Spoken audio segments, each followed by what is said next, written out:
Kwa majina naitwa Kiambwe Shabani Kiambwe. Mimi ukiniuliza swali kwamba mzee ni nani, naweza kama katika hali halisi kuna matabaka matatu ambayo ya kumdefine mtu anayeitwa mzee. Sawa? Tabaka la kwanza naweza nikasema katika hali ya kwamba ameishi miaka mingi, ndio maana halisi ya mzee. Lakini pia ukija katika tabaka la pili mzee ni yoyote mwenye hekima.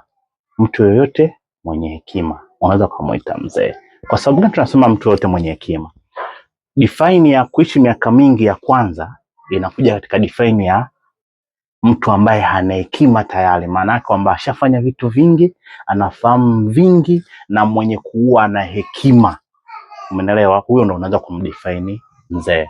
Na maana ya tatu kwa upande wangu unaweza kusema ni mtu ambaye anaweza kuleta solution.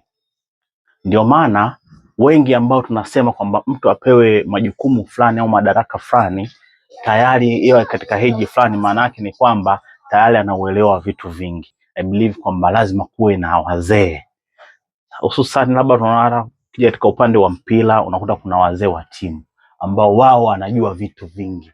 Hamwezi mkaendea kitu bila kuwashirikisha wazee. Kwa sababu gani inakuwa hivyo? Kwa sababu wao wanakuwa na vitu vingi wanavielewa na wanaweza kudadavua vitu vingi. Kwa hiyo I believe kwamba katika hiyo tu nyanja tatu, katika ufupi unaweza ukajua nini maana ya mzee.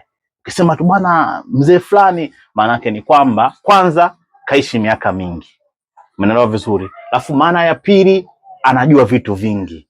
Sawa? Alafu maana ya tatu lazima awe na busara. Kwa lazima ina base katika nyanja tatu. Hiyo ni shortly tu.